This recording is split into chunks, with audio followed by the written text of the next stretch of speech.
12 dekabrda Aşgabatda Russiýanyň prezidenti Vladimir Putin özüniň Türkeli we Irany kärdesleri bilen duşuşdy.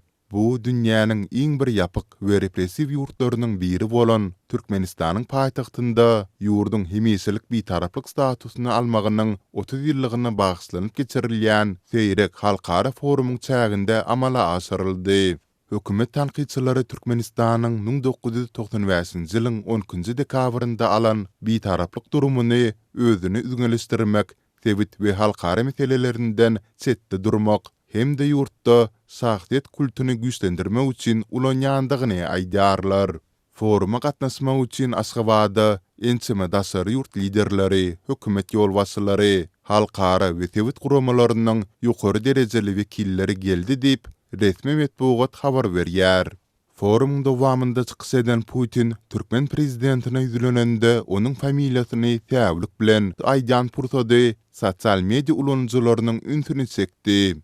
Поздравить всех наших туркменистанских друзей и, конечно, прежде всего президента Сердара Гурбангулыевича Бердымухамедова, национального лидера туркменского народа Гурбангулы Меликулевича Бердымухамедова. Belletek Putiniň käbir daşary ýurt liderleriniň atlaryny, sol sanda Gazagstanyň lideri Kasym Zomart Tokayewiň adyny jemgyçiligiň öňünde gaýta-gaýta ýalňys aýtmagy öňhem bolupdy.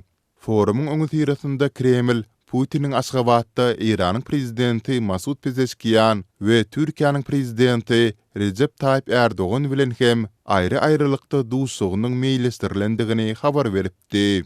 Russiýanyň Ukraina garşy başlanan giň gowrumly urşunyň 4-nji ýylyna girmeginiň arasynda Amerikanyň howandarlygynda mümkin paragçylyk lalasy boýunça alınıp barýan gepleşikleriň ýygdamlaşmagy bilen Putiniň NATO agdaty Türkiýanyň lideri bilen geçirjek gepleşikleriniň dowamynda ara alyp maslahatlaşjak meseleleri üns merkezinde saklanýar. Kremliň Putiniň Erdogan bilen geçiren gepleşikleri bilen bagly ýaýradan beýanatynda taraplaryň Ukraina meselesini sebit hem-de halkara gün tertibi boýunça da giňişleýän pikir alşandyklaryny habar berdi. Soňra Russiýa Türkiýe gepleşikleri dar düzümleriň gatnaşmagynda dowam etdirildi. Duşugy izi bilen Pakistanyň premier ministri Shahbaz Sharif hem goşuldy. Makalanyň taýarlanan pursady gepleşikleriň mazmuny boýunça taraplaryň hiç biri resmi beýanat bilen çykyş etmedi. 2022-nji ýylyň fevralynda Kremliň Ukrainadaky başlanan giň gowrumly ursy barada umuman häzire çelini dymyp gelýän türkmen metbuatynda hem 12 dekabryň öýlänine çelini ýagdaýa laýyklykda Russiýa Türkiýe gepleşikleriniň mazmuny boýunça hiç ýyly maglumat berilmedi.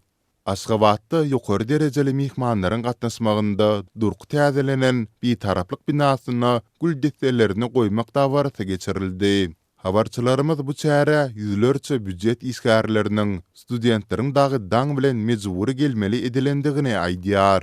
Paýtagtyň ýüllerçe büdjet isgärini, ýokary okuw jaýlarynyň molumlaryny we studentlerini resmi taýdan irden 9-da başlanmaly çär üçin daňdan sagat 4-de bitaraplyk günasynyň öňüne topladylar. Monumente goýmaly gülleri hem özümizde satyn alyrdylar. Adamlaryň nobaty ýüllerçe metre ýetdi diýsem ýalňyşmaryn. Inni döwlet mediýasy muny hepdelep efirden aýyrmaz. Diýip bu mejburi çäre gatnaşdyrylan bilim isgärleriniň biri habarçymyza gurrun berdi.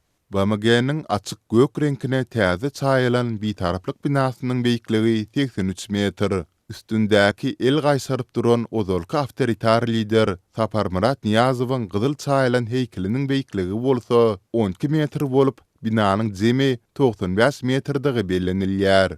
Maglumata görä bu sanlar ýurdun bitaraplygy alan gününiň senesini, ýagny 1995-nji ýylyň 12 dekabryny alamatlandyrýar. Halkara çäreden ençeme hepde ozal Aşgabatyň häkimetleri, vilayetden gelen ýaşaýjylary Türkmen paýtagtyndan öz ýaşaýan tewitlerine hem mejburi ugradyp başladylar. Mundan başga 8-12 dekabr aralygynda paýtagtyň etaat güçleri petiklendi, awtobus gatnawlary üýtgedildi we giýjeki klublaryň işi çäklendirildi. Şeýle-de dilekçiler we arakorlar wagtlaryň tutsakhana ýerleşdirildi. Üýsüz ittir pisikler zäherlenip öldürildi. Forma gelen mihmanlaryň geçjek köçeleriniň iki tarapyny ýörüýte suw daşaýjy ulaglara ıslangalar dakyp ýokary basışly suw pürkdirip ýugdylar. Suw penjirelerden öýleriň içine syzyp diwarlary, hal palaslary we öý goşlaryny ölmezlik etdi. Bir hökümetiň daşary ýurtnyň mihmanlarda palajitil bir şekil öretjek bolup göz üçin edýän hereketlerinden ýadadyk. Deyip atlandyrylmasızlygyny soran Aşgabatly ýaşaýjylaryň biri 11-nji dekabrda gislik habarçymyza gurrun berdi. Çäklendirmeleriň çäginde ilaty resmi dabarlar geçip guturýança toý tazaklary bermek, sol sanda çadyrlary guramak gadagan edildi. Türkmenistanda 11-nji 13-nji dekabr iş günü däl diýilip yglan edildi we bir taraplyk güni münasibetli 231 tutsagyň günäsi geçildi. Emma olaryň arasynda syýasy tutsaglaryň bolup bolmandygy aýdyň däl.